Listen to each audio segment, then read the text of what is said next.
एक हफ्ते पहले ही कृतिका के पति का ट्रांसफ़र नए शहर में हुआ था। ऑफिस के करीब ही किराए का मकान लेकर दोनों रहने लगे थे। एक शाम को बाजार से वापस लौटने पर मकान के गेट पर बैठे मकान के बूढ़े चौकीदार सोहन ने कृतिका से कहा, मैडम आज शाम को मेरे लिए भी 2 रोटियां बना दीजिएगा। सुनकर कृतिका ने मुस्कुराते हुए कहा, हाँ ठीक है बना दूंगी। उसी मकान में रहने वाले पड़ोसी किराएदारों से मालूम हुआ कि सोहन पास के ही एक गांव का रहने वाला है, लेकिन कई साल पहले ही अविवाहित सोहन को मृतक दिखाकर उसके भाइयों ने उसकी जमीन जायदाद हड़प लिया था और सीधा सच्चा बेबस सोहन गरीबी के कारण अपने हक के लिए लड़ाई भी नहीं कर सका था। इसीलिए मजबूरी में शहर के एक बड़े बिजनेसमैन के इस मकान के चौकीदार के साथ फुल टाइम नौकर की हैसियत से काम करके जीवन यापन कर रहा था। सोहन की मजबूरी का फ़ायदा उठाकर उसका मालिक भी 20 रुपये रोजाना और एक टाइम का खाना ही देता था। बेबस बेसहारा बूढ़ा सोहन चुपचाप अपने काम को ईमानदारी से कर रहा था, लेकिन जब सुबह मालिक के घर से आए खाने को ही बचाकर शाम को ही खाना पड़ता तो कभी कभी बासी खाने को देखकर उसका मन खाने के लिए मना कर देता था। ऐसे में उसकी इच्छा होती थी कि उसे गर्म ताजी रोटियां मिल जाएं। सोहन कभी तो संकोच कर जाता, मगर जब दिल नहीं मानता तो मकान में रहने वाले किराएदारों से ही ताज़ा खाना मंगवाकर खा लिया करता, तो कभी यूं ही पानी पीकर रात भर जाग कर रखवाली किया करता था। शाम को जब कृतिका गर्म रोटियों के साथ सब्जी लेकर सोहन को देने गई तो सोहन के चेहरे पर खुशी झलक रही थी। वो भाव विभोर होकर कृतिका को ढेर सारे आशीर्वाद देने लगा था। कृतिका ने सोहन के बारे में पड़ोसियों से मिली सभी जानकारी बताई तो उसके पति को भी सोहन पर बहुत तरस आया। इसी तरह धीरे धीरे 1 साल बीत गए थे, लेकिन आए दिन कृतिका के मन में सोहन को न्याय दिलाने, उसका हक उसे वापस दिलाकर जिल्लत की जिंदगी से दूर खुशहाल जीवन के लिए भावना उमड़ती घुमड़ती रहती थी। एक दिन कृतिका के पति को ऑफिस के काम से दूसरे शहर जाना पड़ा तो कृतिका घर में अकेले ही थी। वो जल्दी से अपना सारा काम निपटाकर अपनी पसंद की किताब खोलकर पढ़ने लगी, लेकिन किताब पढ़ते समय भी थोड़ी थोड़ी देर में कृतिका का ध्यान सोहन की समस्या पर चला जाता था।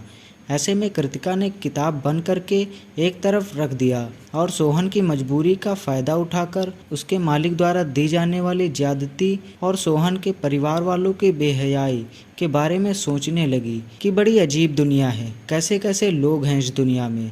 मन ही मन कृतिका बहुत कुछ करने की सोचने लगी, लेकिन उसे ये भी समझ में नहीं आ रहा था कि कैसे वो सोहन को न्याय दिला सकेगी। शाम को सोहन की तबीयत भी कुछ ठीक नहीं थी तो उसका मालिक उसे दवाई देने के साथ साथ अभद्र भाषा में न जाने क्या क्या बोलता जा रहा था। मकान के सभी किराएदारों को सोहन के साथ उसके मालिक का ये बर्ताव पसंद नहीं आता था, लेकिन वो कभी उसका पुरजोर विरोध नहीं कर पाए। जैसे जैसे रात गहराती चली गई वैसे वैसे सन्नाटा भी गूंजने लगा था और उस सन्नाटे के बीच बीच में सोहन के कहराने की हल्की हल्की आवाज़ भी गूंज रही थी। बाकी किराएदारों की तरह कृतिका भी सोहन का हालचाल पूछकर अपने रूम में जाकर दरवाजे को लॉक करके बिस्तर पर लेट गई। थोड़ी देर बाद सोहन के कराहने की आवाज़ भी आना बंद हो गई थी। शायद दवाओं के असर से उसे नींद आ गई थी। कृतिका हल्की नींद में ही थी कि तभी दरवाजे पर किसी ने उसे आवाज़ देकर बुलाया। पूछने पर उसके पति की आवाज़ उत्तर में आई तो कृतिका ने दरवाज़ा खोला।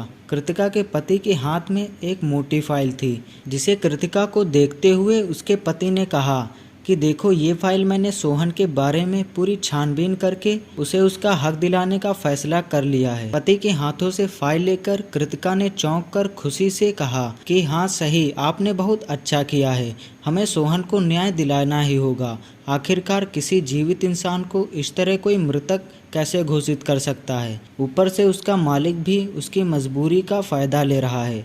कृतिका यूं ही बिस्तर पर लेटे हुए नींद में बड़बड़ा रही थी और सुबह के सूरज की धूप खिड़की से भीतर आकर कमरे की दीवारों पर फैलती जा रही थी।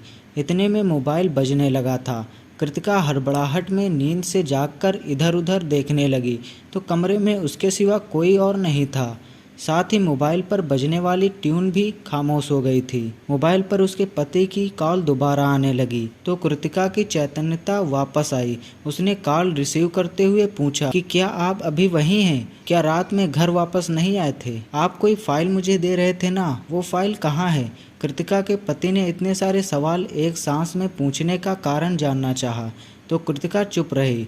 उसे रात में देखे सपने और हकीकत में फ़र्क समझ में आ गया तो वो बोली कि कुछ नहीं, शायद मैंने सपना देखा था। आप तो आज वापस आओगे ना?